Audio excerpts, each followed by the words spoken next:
What's up guys, Everything Apple Pro here, and I've already extensively covered the iPhone 6s and 6s Plus, but in this video I wanted to give you my personal review on the new iPhone 6s. Now to preface, I wanted to mention where I'm coming from. My first phone with service was an LG Envy, thanks Dad by the way, then came a Droid Incredible, then a Galaxy Nexus. My first iPhone with service was the iPhone 4, then the 4S, 5, 5S, 6 Plus, and now the 6s Plus. But the iPhone 6s is something else. I mean, it's so similar to an iPhone 6, but at the same time so much has changed. I know, and I get so sick and tired of people telling me there's nothing different. It looks the same. I mean, yeah, it looks the same, but what are you going to be doing with your phone? Are you just going to be looking at it, or are you going to be using it? So the moment I actually got this thing, I noticed there's a different texture on the actual outside. It's a lot grippier. That was one of my issues with the iPhone 6. So let me go ahead and unbox the other colors first here, and I'll get into more detail. My personal favorite color is the rose gold. That is my personal iPhone 6s,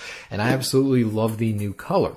So the very first moment you're going to pick up a 6s, you're going to notice it is heavier, slightly thicker, and the texture is different. That texture is pretty nice because I noticed that the 6 was so slippery, and now you get a little bit of a more planted feel while holding it. And this thing is beautiful. I love how minimalistic the design is. Apple did away with those FCC labels and the IMEI on the rear of the device, meaning there's less text and it's a very clean rear. If only the lens wasn't protruding. At least there's no carrier logos with the iPhones, but it's a beautiful design evolved from the 6.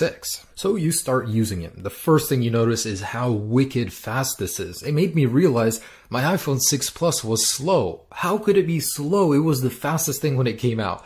This is what happens every single year. I mean, the Geekbench scores are off the charts. It's a dual core processor, yet it gets such insane amount of power. I mean, Apple really did well. And the 2 gigabytes of RAM is just icing on the cake. What that helps with is reloading pages. So I notice going back and forth from applications, you're going to notice less refreshes, especially in Safari. So Safari, you know how you always have to reload pages when going back into it. With the 6s, you'll notice that those pages are already cached and ready to go. So you're going to notice a lot less time wasting reloading things and more time doing things. Now, the one area I was very surprised with was Touch ID. I remember in an earlier video of mine, I said, I don't understand how Apple could make this thing better. Well, they did. It's now more accurate and twice as fast. It's especially more accurate if your fingers are slightly damp.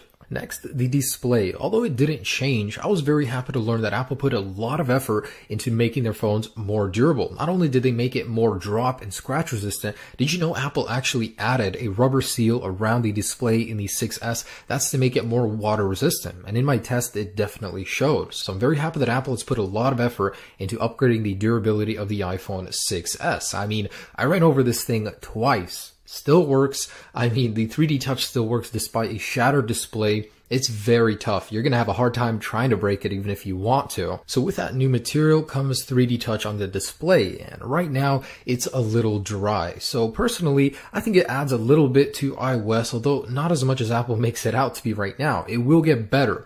The true reason I love 3D Touch is because Apple made it available to third-party developers. Already we're starting to see some very clever uses for it. Not only can it save you a little bit of time, it adds a lot of functionality, especially with gaming. I'm looking forward to see all the games that take advantage of that display, so you press harder, you shoot harder. I don't know. I mean, I'm very curious to see where 3D Touch goes, even though it's dry right now on iOS, so it will get better. So with 3D Touch also comes that new Taptic engine. It replaces the vibration motor, and personally I find myself just toggling on and off the sound just to feel it. It feels awesome. I mean, especially when I get a phone call, it's so much more noticeable, so much more responsive, and it's not as noisy. So what else? Well, I love the front-facing flash. It's a great idea. Apple took it from Snapchat, but they improved it. They made that custom chip just to flash the display 3 times brighter, and I love how it's color coordinated to match your conditions. And live photos. I mean, they're pretty cool. They take up double the storage, but at the same time, they help you relive those memories. It records a little bit of sound and a couple seconds before and after taking the photo. There is a problem though. Sometimes after you're finished taking the photo, you'll lean your phone down and the live photos capture that. Hopefully it'll be fixed soon. So the rear camera, I was blown away, to be honest. When I first saw the footage blown up on my display, wow, 4K looks stunning on the iPhone. Apple waited and they did it right. Imagine if Apple released it earlier and it wasn't as good as it is now. So Apple took their time and the footage looks great as a result. The individual pixels on the lens are smaller, so there is more potential for noise in darker environments, but the quality is so good. So very good. I mean, I was impressed. The color reproduction is a little on the dry side though. The thing I like about the Galaxies is that they're very vibrant, the colors that they record, but I guess the iPhones are a little more true to life. They don't, over exaggerate the colors. At the same time, man, the focus is so much faster due to those extra focus pixels. I love it. The 4K though will take up so much storage, and I was disappointed that Apple didn't add optical or video image stabilization to the iPhone 6s. I mean, it's pretty jittery if you use it while walking around the video recording.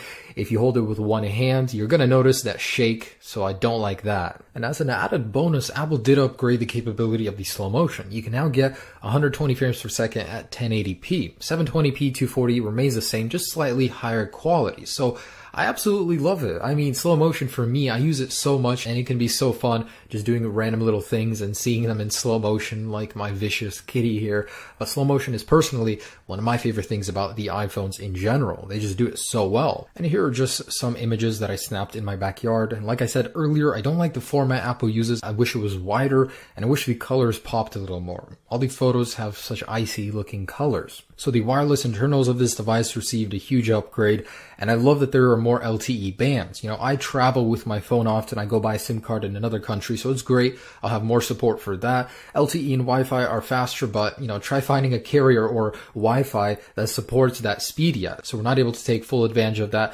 Bluetooth 4.2 is great though. I've noticed a much more stable connection in my car when I hook it up to wireless. So here are a couple other things. The battery life is good. Not great, good. I mean, it didn't build upon the 6. It actually got a smaller battery, but the optimization is decent, so you're not going to notice that much of a difference. However, this thing heats up. I mean, if you're really using it, it's going to heat up so much more than the iPhone 6, especially when charging.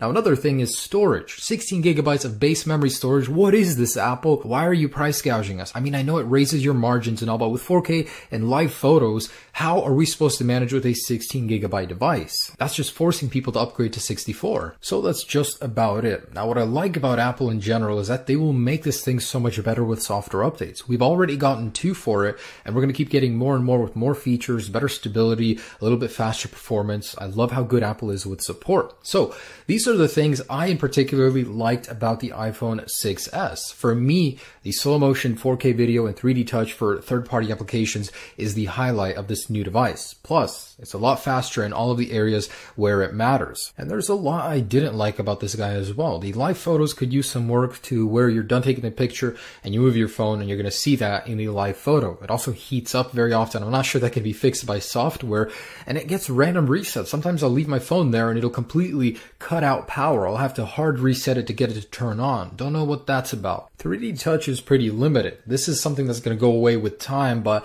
there's not that much use for it. It's not necessary. I want Apple to make it necessary for the whole iOS experience. There's no optical image stabilization. Apple wants to sell more 6 Pluses, a better profit margin, and same goes for the 16 gigabyte base storage. That's just unacceptable in 2015.